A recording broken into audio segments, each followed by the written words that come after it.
Here we go. Let's make it a good day. We do it our own way. Let's make it a good day. Oh, no matter what they say. Oh, yeah. Good morning, Duluth. Good morning, Rochester. Good morning, Twin Cities. I thought it was just, the main one, just Seattle too. And good morning to you. Welcome to the Jason Show. I'm Jace. Please say hello to my sidekick sister from another Mr. and Burger King's Employee of the Month, home of the Whopper. It's Kendall Mark. Yes, I love Burger King. Oh, you do? I do. That's the best fries. They have a Whopper Junior that you can get with the fake burger meat. So good. Plant-based Whopper Junior. Hi, good morning. Happy Friday. Anyway, how you doing? I'm great. How are you? I'm really well. Good. It's Friday, and I'm determined because here, if you're watching us live in the Twin Cities, you know that the weather's horrible. Horrid. And I'm determined. I want today's hour. I want to cheer everyone up, Kendall. Well, good. You have good news about Well, Dusty? we'll get to good news later. Okay. But first, we do have a big announcement to share, and that is after consulting with the Fox television station group. This isn't kind of what we wanted to share, but after consulting with the Fox television station group, our general manager, Mim Davey, informed us that due to concerns, we will not be bringing the studio audience back for one more season. I'm just joking! Cue the music, Leo! After more than 2 years, we're bringing back the studio audience, everybody! That's right! 2 years! It's just been us and Jeff, the floor director, Eric, a variety of rats, Brad, the engineer. That's been it in this building, in this studio. They are coming back. Queen Mim II. She did her ceremonial wave to the little people in her tower. She does that at noon. Remember, she rings 3 bells if no one's fired, 4 bells if someone is fired. She did her bell ringing. She waved to the peasants, and then she called Fox and she said, "We need the audience back. Get it done. We need it back." So here we go. So now there's the celebration, but here's the nitty-gritty. Here are the details. Our daily audience will be back starting Monday, May 9th. Monday, May 9th. And that means we need all of you to get your friends, get your aunties, get your reading group, your book club, your retirement community, your roller skating club, your sex club. No, not your sex club. Don't bring them here. I mean, your breakfast club, whatever. And sign up to be in our studio. To do that, just head to the Jason Show Facebook page. We'll have a post pinned to the top of the page. Now, here are the rules. Keep in mind, just like every other studio audience show, local and national, every show has this now. All audience members are required to show a valid ID and provide proof of COVID vaccination when you arrive here at our Fox studios. You must also wear a mask when you're coming into our studio. Once you're here, once you are in the Jason Show studio, you are allowed to take off the mask if you would like. Once again, head to the Jason Show Facebook page to sign up for tickets. And I'm not going to say, but I'm going to say, but I'm not going to say, but I'm going to say, we have some fun stuff lined up for that first week. So if you can, take off or call in sick or put the kids in a bus or something and come. Ted drives one. Ted put all the kids in Ted's bus, Yep. and come join us for that first week. We're working on some fun things. Now, look, you're not going to get a car. This ain't Oprah. But, I mean, you might get a pack of cigs or something, or something. The candy ones. The candy cigs, yeah. You might get a balloon. I saw a Fox lint roller back there. Oh, I brought that back for us. Did you? I did. I found it in Creative Services. You mean you stole it from our creative service? I borrowed it. Yeah, anyway. They're both creative and a service. But anyway, all kidding aside, can you believe it's been 2 years? It's so weird.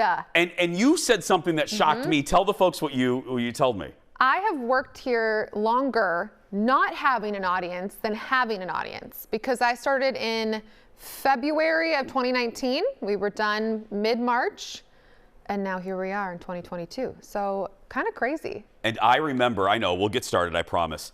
I remember Queen Mim III and her lieutenant, Prince Kelly the Huffman, came into our studio, and we had an audience. And Queen Mim, she wasn't queen at the time. She was like a duchess. Yeah.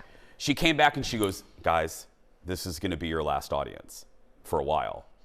But we had no idea what that meant, but we knew. And I'm looking at I remember coming out after the opening credits and looking at the audience like, okay, you don't know, but you're it.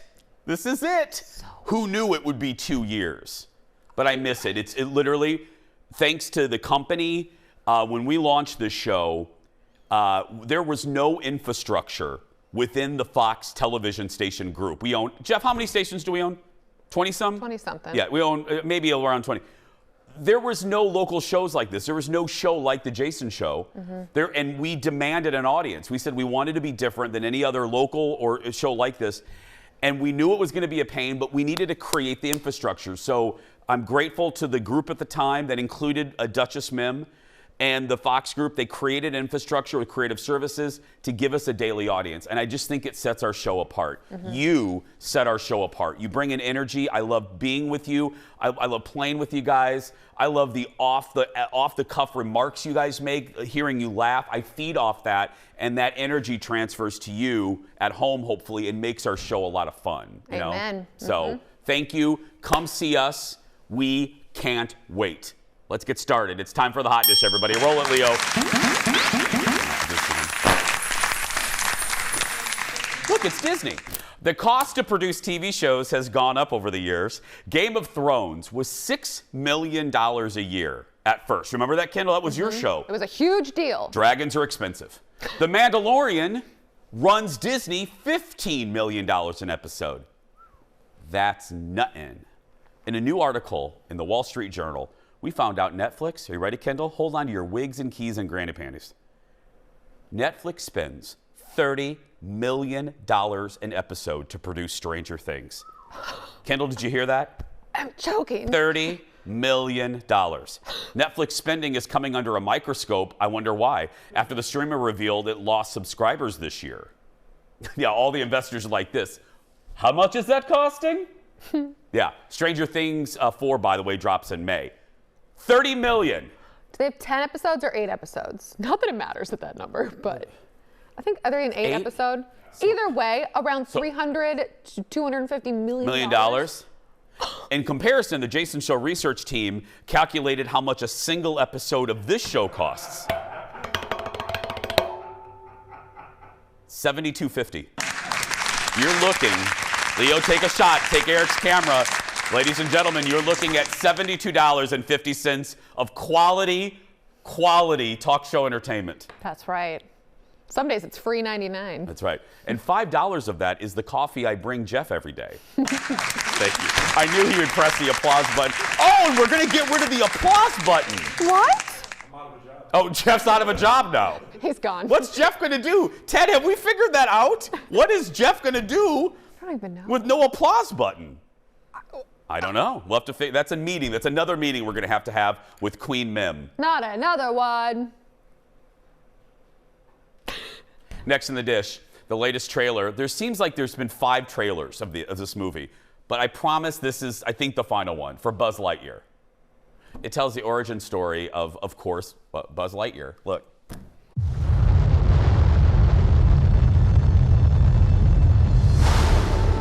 Buzz Lightyear mission log, stardate 3901. After a full year of being marooned, our first hyperspeed test flight is a go. Who are you talking to? No one. You were narrating again. I was not. Just doing the mission log. You do know no one ever listens to those. I know that. Narrating helps me focus. Ready, Captain Lightyear? Ready as I'll ever be, Commander Hawthorne. This is exciting. A new adventure. I'm gonna grant you 4 minutes to be off planet, but then you come right back to us. To infinity? And beyond. You are clear for hyperlaunch. Beep boop, beep boop, beep boop.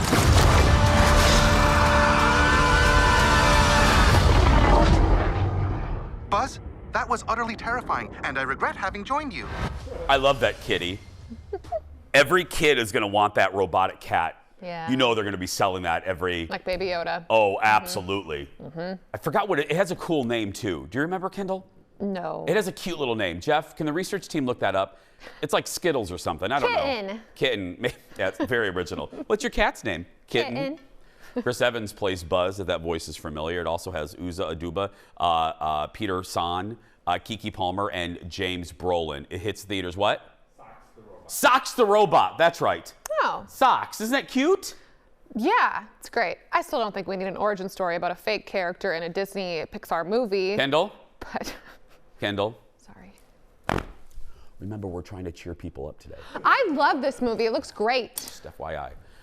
God, and people say I'm the negative one. It's Friday. Hey, we have a special message to a Jason Show family member and much more, so don't touch that dial. Back in a moment, everyone.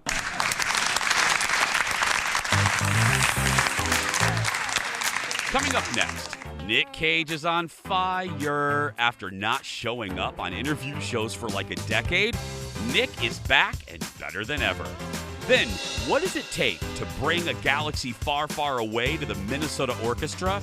My buddy, the maestro herself, Sarah Hicks, joins us with the Inside Jedi Scoop. And it's my latest best thing ever, a reunion more than 20 years in the making. That and more when we come back.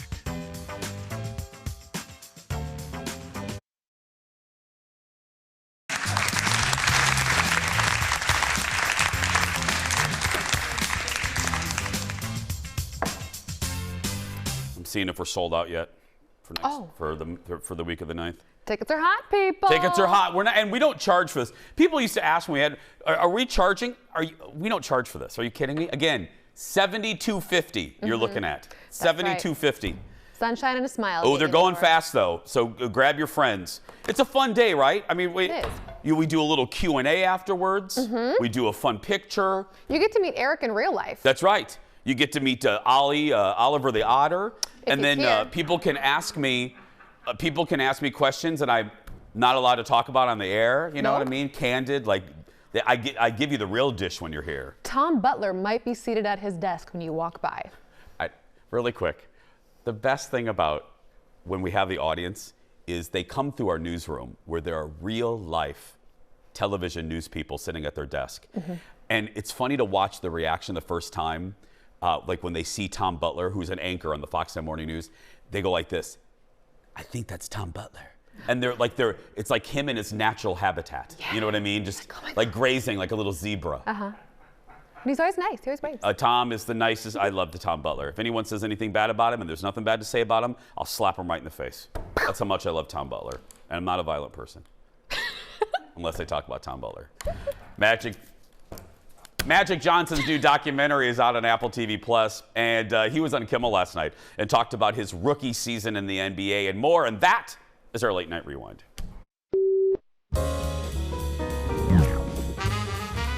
One of them was that you were like the veterans get a rookie, you know, and the rookie has to do whatever the veteran says, and you were Kareem's rookie. Yes, I was Kareem's rookie, and he told me, have my newspaper at 7 o'clock in the morning. I said, okay. And then every time at practice that the coach says it's a timeout, go get water, I want 2 waters and 2 Gatorades, and I want them cold, too. So I said, okay, cool, because I was excited. I'm a rookie. Hey, I'm going to do what he says. Then we flew commercial. So every time we went to an airport, he said, I want 2 hot dogs, and you better make sure they're beef, because I don't eat pork. Okay. So I'm going up, asking the concession guy, are there beef? And he says, no, they're pork. So I said, oh, shoot, I got to go back and tell him he can't have hot dogs. Right. So I did everything for Kareem, and I loved every minute of it. Did you? But what I was mad at, Jimmy, was this. What? Every time I bought him those hot dogs, when they did have beef, he didn't pay me. Pay Magic for those hot dogs, for heaven's sake. Well, you know on Fridays we get an extra serving of hot dish all the way from Hollywood. Please give it up for Jacob Wasserman from TMZ. Hi, Jacob. Hey, Jason, how's it going? Good. Jacob, now really quick, we'll get to the stories, I promise. Did I see either an Instagram reel or a TikTok from TMZ with you dancing in the newsroom? Was I imagining that, or did I see you dancing? I think that did happen. I'm working on a new podcast that we have called TMZ Verified, where we're interviewing influencers and famous TikTokers. And yes, to your point, there was a TikTok of me dancing with Harry Jowsey from Too Hot to Handle in our newsroom. Yeah, great move. So I can confirm that. Jacob, great moves. You have good rhythm. Look at that. Look at that. Ba-boom. I love it. Hey, I got a lot of flack for it. This is everywhere. I went right to you guys because you have video. Mike Tyson plus JetBlue plus an annoying guy equals what?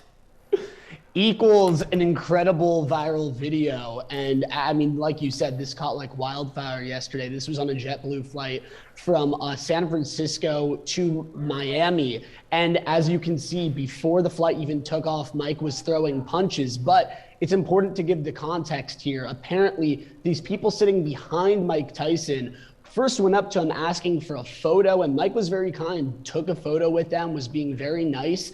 And then they just continued, or at least one of the people continued to heckle him and was sitting behind him. And we have even more video which you can get on TMZ.com of the person getting in Mike's face. And we're even told by sources that this person threw a water bottle at Mike. So he's really trying to get a reaction out of him. And apparently, I mean, hey, why would you do that to anyone, especially Mike Tyson? And as you can see, I mean, it didn't work out for this guy who was trying to incite a reaction out of him. And apparently this person was detained but didn't cooperate with the police investigation. And Mike ended up landing in Miami, and you can see this too on our website, was greeted by a ton of fans. Looked like the people's champ. People were taking photos with him. Couldn't have been more excited to see him. Yeah, I know. It's one of those stories, Jacob, where you watch it at first, and then you're like, oh my goodness. But then you hear that he was provoked and provoked and provoked and provoked. And it's like, violence is never the answer, but geez Louise, leave the guy alone. Absolutely. And like I said, I encourage everyone to look at the extra video that we have on TMZ.com because it really shows that this person was trying to get a reaction out of Mike. Yeah. What's going on with the Blac Chyna trial? So if you recall, there is a civil suit going on between Blac Chyna and the Kardashians. And this is because Blac Chyna believes that the Kardashians played a pivotal role in the fallout of her reality show with Rob Kardashian, Rob and Chyna, which was a huge show a couple years ago. And throughout this trial, which has been going on for the past few days, I mean, we've heard a lot about the tumultuous relationship between Blac Chyna and the Kardashians. But one of the huge revelations came out yesterday when Kris Jenner took the stand. Kris said that back in the day, Kylie Jenner and Tyga approached her saying that Blac Chyna threatened to kill Kylie. She didn't make anything of it when it happened because she just thought, you know, it's just another piece of drama. This is my everyday life. My life's filled with all this ridiculous drama. But hey, I mean, it sounds pretty insane to make that. I mean, well, that's a huge allegation, I should say. And I encourage everyone to keep following what we're posting about this on our website because it seems like every day, whether it be Blac Chyna or one of the Kardashians, something's we're learning a lot. Yeah, we're learning a lot about what the relationship was like between these two parties. Finally, Cat Williams has a new ride. What is it?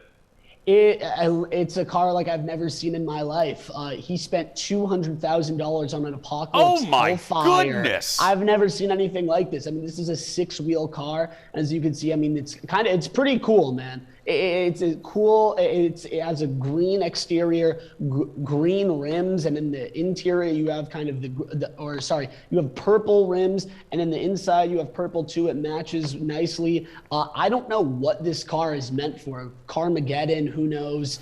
But hey, I mean that's a heck of a ride. That's one way to say it, Jacob. $200,000 to spend on a car. Why not? Absolutely. Have a good weekend. Keep dancing, my friend. It will do.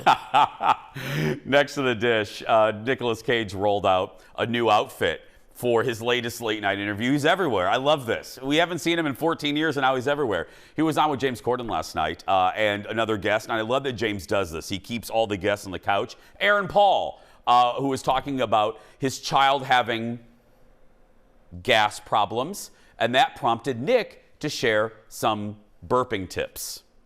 Wow. I recommend a rocking chair, sing Three Blind Mice, and then just have the back and then the burp comes out. I would love to watch Nicolas Cage singing Three Blind Mice while burping a child. It would be an extraordinary thing to see. It happened in Somerset. I was with my youngest son, Khalil, when he was still a child, and I would talk to him and go, Three blind mice, three blind mice, see how they run, see how they run. They all ran after the farmer's wife who cut off their tails with a kitchen knife. Okay. Seriously. I have often, you know, Nicolas Cage has made some not great movies, but he's also made some wonderful movies. And again, just like we said about Julia Roberts, Nicolas Cage is a movie star. Yes. We don't have a lot of them. I have to tell you, forget how whatever residual benefit his late night tour gives his new movie, The Unbearable Weight of Talent or whatever. What this has done, I know the stars don't typically like doing the tours and going on all the shows and schmoozing. Right. This, I think, has done more for him popularity-wise. It's reinvigorated his popularity because for me, I haven't really thought much of him. I love him as an actor, but you know what I mean? I'm not. Right. He's not one of my favorites. Right, not since National Treasure, really. No. That you know. I love him again. I love him again. I want him to be on every talk show. He was hilarious, that whole entire bit. He just never, he was so himself, which is hilarious. And it was great. It's great. Today's JVIP, let's meet them. Hi, Dan. Dan Hoppy. Dan says, I appreciate the camaraderie with Jason and the crew. Kendall is a terrific sister from another mister with her opinions. The dish and on music and movie information is what I like. Dan, we like you, and we love that you like the show. He's going to get a Jason Show mug. Plus, he's also entered to win the grand prize, the monthly grand prize. That includes coming to our studio, to watch the show, a $150 accessories gift card to Becker Furniture World, and a $200 gift card from Wood House Spa. Before we take a break, some sad news this morning, and it comes from our dear friend, Madeline Smithberg. This kind of gutted me yesterday as I saw it on social media. She posted this message on social media. I have something that I want to share with you guys because I don't want to just disappear. I have breast cancer. I heard the words you never want to hear, and I've been on a roller coaster. Not the fun kind that you go on voluntarily. I'm looking at 6 months of chemo, followed by a month of radiation 5 days a week. But I'm not going away. I'm going to be playing with healthy and delicious recipes to help me fight this thing and help others who have it that are in this club that you never want to be in. And then you find out that it's a really big club. Get through this. Ladies, get your mammograms. I am not kidding. And we're not kidding when we say Kendall, me, Eric, Ted, Jeff, Chris, Addie now, Leo, Rob King, everybody that, I'm going to try not to cry. I love her. There's certain guests that come on. Paige Davis and Madeline and Sarah. There's certain guests that come on that become like instant friends of mine, and she's authentically one of them. We're not just friends that pop up on a satellite interview.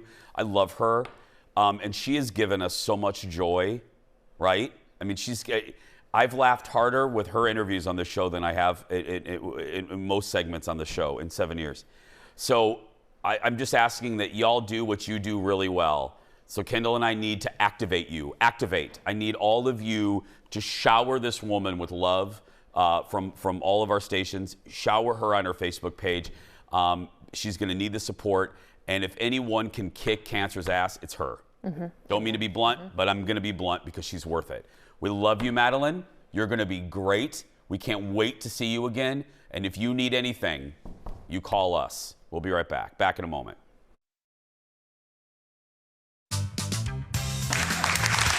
Welcome back. Well, Star Wars comes to life this weekend at the Minnesota Orchestra. This is so cool. The full orchestra will perform the Return of the Jedi score live alongside the movie. I love these. Earlier, I chatted with the conductor, the maestro herself. She's another good friend of our show, the legendary Sarah Hicks, about how this all comes to life. Look. Hi, Sarah. How's it going? It's going well. It's good to virtually see you. Good to see you too. Well, I'm going to start off, you know this. You've been on the show before when you guys have done Star Wars in concert. So I'm coming at this, admittedly, as a giant Star Wars geek. So I'm always curious about the process. And I want to ask, what, in a very TV segment, 1 minute soundbite kind of way to explain it, what goes into the training to do this? Like, are you sent a copy of the movie from Lucasfilm? And how do you guys pull this off, I guess, is what I'm asking.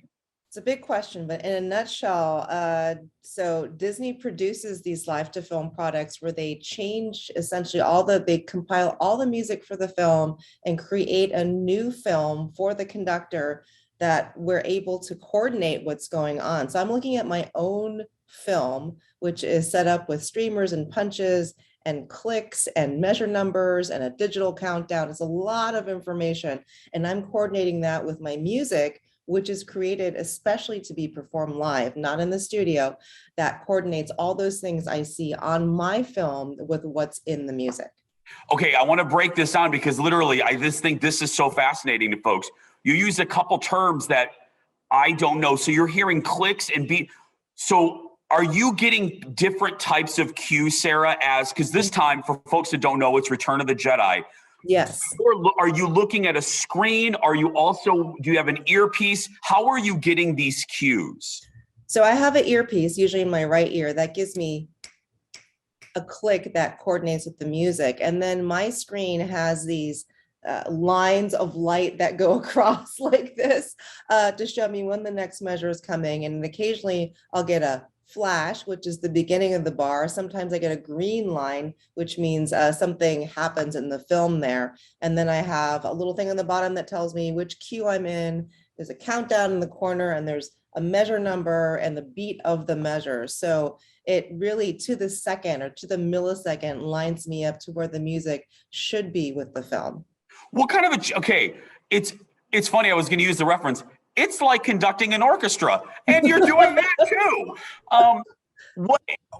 What kind of you'll know what I mean by this. What kind of a challenge is this for you? What is the most difficult part for you or the most fun challenge these types of films? I actually love the stress of doing this. I know that sounds really strange, but it's fun for my brain. But what's hard is that the film doesn't change. The click doesn't change. It is there, it runs, it goes, no matter what happens on stage. And I have live people on stage and they react a little bit differently. Every night is different. Every performance is different. So it's really coordinating a living group of musicians with something that does not change. And sometimes it gets behind or ahead, and to bring everyone back, it's actually a lot of fun. I enjoy it. Some people find it stressful. Maybe I'm strange. Do you eat or have any sort of pre-show like beverage, or do you have a tradition? I've never asked you that before. Do you? Because I know I was hearing some performer talk. They were a stand-up comedian. They said, "Oh my goodness, I don't eat the day of the performance because I want to feel." What is your routine before a big stressful performance like this? I like to have a light meal 2 hours before. I hydrate, but not too much because you don't want to, be too full on stage. I have my dog with me, so I usually play with my dog, and I wear tremendously high heels, so I have them off until the last possible moment. And I've learned to wear the lower heels for movies because they're really long. As a fan, what is it like? There are just some cuts of music that are just, whether you like the franchise or not, that are just legendary. And the Star Wars fanfare, expertly and just a masterpiece by the great John Williams. What is it like for you to play that legendary piece of music? I love being in the middle of the sound of that because I can't describe what it's like to be on the podium, but you are it's surround sound. And to hear that music that I've grown up with as well, and it's one of my favorite films, the whole series. And John Williams is my favorite film composer for that genre of film. And so it's just, it's like bathing in amazing sound, and I love it. What is it? You know, what is it? I want to dig deep into that because he's mine too. I mean, and I always say, you know, his birthday was recently and I wanted to do a full segment because I don't, especially youngins, I don't think they comprehend how many soundtracks of their lives were done by the maestro, by the great John Williams. What do you think it is if you, as a fan and in the same business, what do you think it is about John Williams that makes his scores so legendary, whether it's Harry Potter or the Jurassic Park? What is it about the way he does his job?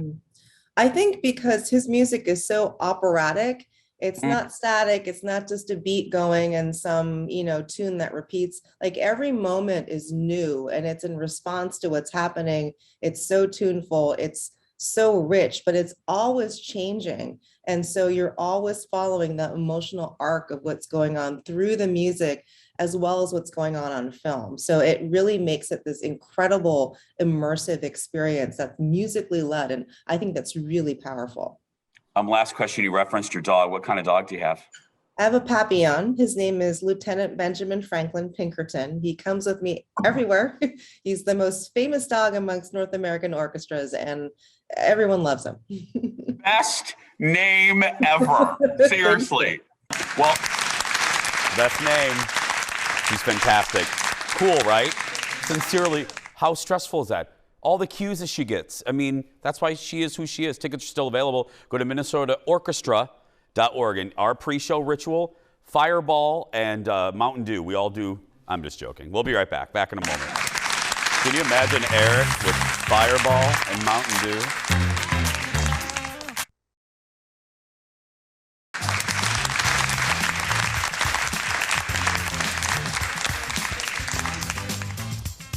Hello. Welcome back. The Real World, New Orleans, debuted 22 years ago. Oh, my goodness. That show, that season, was a game changer in pop culture. The show had already been on for many years. Now the cast of New Orleans has reunited for Paramount Plus's latest Real World Homecoming. And that is my latest best thing ever. So here's the deal. That season of The Real World was so memorable for so many reasons, but mainly because of cast member Danny. I'll just leave comments right on the floor. All kidding aside, though, Danny was in a relationship with a guy named Paul who was in the Army. And that was during Billy Boy's the military's Don't Ask, Don't Tell policy. MTV agreed to blur Paul's face. Here's a little bit from that season. Are you serious? Paul came to see me. I had no clue he's gonna do that. He's such an awesome guy. Welcome back. What did you bring? Doc Shays. You brought Doc Shays. Not only did he show up, but he brings some food from my favorite restaurant back in Atlanta. Yeah.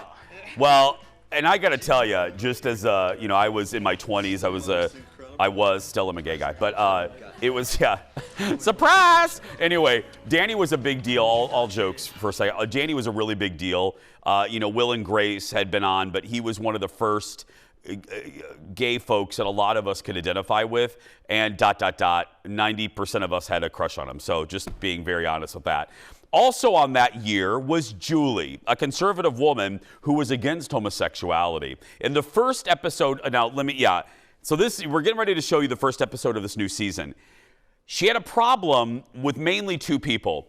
Danny, who she basically, they were competing for gigs, speaking gigs after their season ended. And allegedly she wrote letters to the people trying to book Danny saying that he was immoral and a gross person. And then Melissa, she did the same thing too. Now watch this. She comes in, she's last. They haven't spoken in 22 years. Watch how Danny responds to her and then Melissa. Look. I'm so sorry. So we'll talk about it later. I'm so sorry. Julie starts apologizing, and it was all too fast. Because then it put me in a position where I'm being given an apology for something that's very personal between us in front of a group, and it felt maybe a bit performative. I'm not taking this in as a true apology at this point. She's gonna need to understand this is gonna take years for me to feel safe around again. Right now, I'm gonna be very hesitant. Well, Julie, if anybody's gonna show up and be all emo, it was definitely you. Melissa? Hi, how are you? Julie walks in, and I said, stay inside your body, girl. And I did. I am curt, and I am aloof. But it was a hello. It definitely wasn't warm and fuzzy. I get that. God, I love Melissa. She's like, okay, girl, you stay over there. I ain't hugging you. Love it. Look how good Melissa looks. Daniel, they all look really good. It is worth it.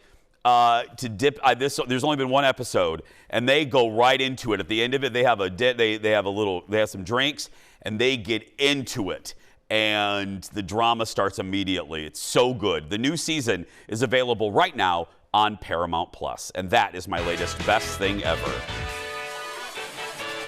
And Danny, come on the show, will you? We'll be right back. Back in a moment. Jeff, are we booking him, right? Jeff, are you there? Jeff? Let's make it a good day. We do it our own way. Let's make it a good day. Oh, no matter what they say. Oh, yeah, yeah. Let's make it a good day. We are trying, my friends. Speaking of days, today is a day to celebrate our planet, Mother Earth. Did y'all know today is Earth Day? Happy Earth Day, everyone. Eric, everyone, Addie, Chris, Kendall. You might be surprised how easy it is to lead a more sustainable lifestyle. Kennedy, I called her Kennedy. What's your name? Kendall visited the first ever zero waste store in Minnesota as they prepare to open a second location today. Look. I love it here. I know several of the things here, and a lot of things I have no idea what it is. Amber, thanks for having us. I love that this is your second location for Tara. Congratulations. Thank you. Yeah, we're really excited about this location. And I think it really is a testament to people really want to live more sustainable lives. Wouldn't you say so? Definitely. People in this community have voiced that they really want to live more sustainably. They want to live with less waste, but they don't really have the resources in order to do that. So a space like this provides them an opportunity to come in, do all their regular shopping, but walk away without creating any waste. And people are really excited about that idea. That's super cool, and you're opening on Earth Day.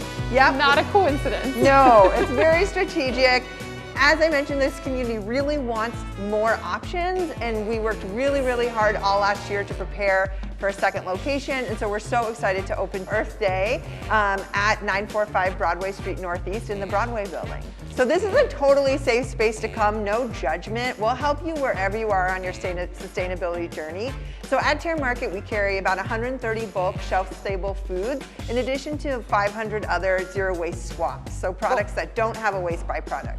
So we try to carry stuff that people really need and use, everything from a shampoo bar to a bamboo toothbrush to dried fruit. So if you want to come to this store, you can bring some of your own containers from home. We'll show you how to tear them and refill them with product. Or of course, if you come here, we'll help set you up with containers. We have reusable bags, containers and jars that you can take home on a deposit system so that you can shop here totally waste-free. Cool. I mean, just this process of shopping can be waste-free too. Mm-hmm. You brought 3 things. Yeah. Let's talk about them. Where do you want to start? Let's start with the laundry strips. Okay. These are really great. So this is laundry in a dehydrated form. You can put one in your energy efficient or non-energy efficient washing machine, and it works just like regular laundry. What I love about this is instead of people going to Target or Walmart and bringing like a big jug of plastic and then having to recycle that, now you just have this paper box which can be recycled, and it's a much more environmentally friendly product, and people really like that, and it's great for travel. I love that because that is a big thing, and they're like dryer sheets but for your wash. That's great. Exactly. Cool. This one. This is a locally made deodorant. It's really, really popular, made by a woman-owned company. It comes in a jar, very different. So some people are like not into it. But I would encourage people to give it a try. It's a really fantastic made product. So you just dip your fingers in it, you apply it, and then you wash your hands and you're ready to go. I am sharing this because people love this deodorant. And Seriously, it works really well. Exactly. Because I know I've tried the organic deodorants a lot, and sometimes like it's just not working for mama. Sometimes it doesn't work for people, but this one, it's really great. And if you bring the container back, you get $1 off. And the maker of this product then refills this container. So there's a totally closed loop system. Love that, that's great. Okay, finally, another nice glass container. That's right, yeah, so this is a container that we have here. So if you're driving by, walking by, biking by, and you wanna come shop, but you don't have your own containers with you, we've created a jar deposit system. So you can come here, you can grab one of these off the shelf and fill it up with whatever you want, and we take care of everything else. You don't have to weigh it, you don't have to do anything besides just bring it with the product in it. So we really try to make sustainable living as easy for the consumer as possible, especially for people who are like coming home from work, trying to get home to feed their kids. We want to make it easy and simple for you. That's right. Right. Cut you off there. Thanks, I'm gonna lead with the positive, okay? Please. Happy Earth Day, love that store. Think it's great. Yes, second location. Good. Second location. Very cool. Only thing, yes. Addie and I were talking, I'm not down with the earth-friendly deodorant. In a jar, I can't do it.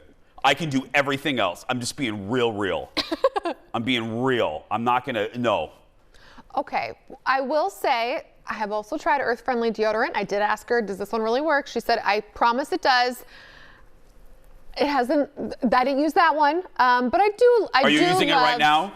No, I used, and I was going to say, Look but I had to switch back to Look at you go like that. Okay. Secret Rose. No, I don't care. For deodorant, I'll do anything else. I don't like the big plastic bottles of laundry. Mm-hmm. Yes. Yeah. I love everything else. Put chemicals in my armpits. I don't care. You can put battery acid. You can put Valvoline. Oh, Valvoline. You can put peroxide. Chemical me up under my armpits. I do not want to smell like a garbage disposal. Sorry, Mother Earth. I'll do everything else for you. I'll use metal straws. I'll pet a dolphin. Oh my gosh, I'll she's plant still a tree. To learn more about Terra Market and the products they offer, head to theterramarket.com. What? You know I'm right. They also ship items across the country. Don't want to smell? We'll be right back. Back in a moment. I should try it. You know what I mean? Maybe for a show. And then smell me at the end.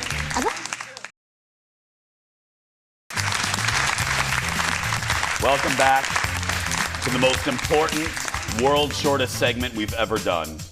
You ready? Mm-hmm. Thank you, Leo. A blast from the TV past is coming to Fox 9 tonight.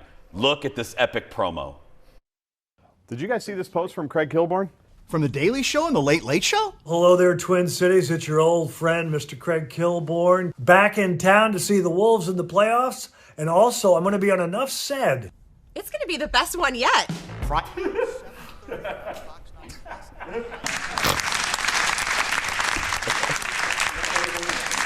that Lori's only line? She wrote it. She didn't give herself more lines? Very un-Lori-like. Former Daily Show host Craig Kilborn will be a part of Fox 9's Enough Said tonight at 7:30 on Fox 9 Plus and 9:30 on Original Recipe Fox 9. If you're watching us in Seattle, ignore everything I just said. We'll be right back.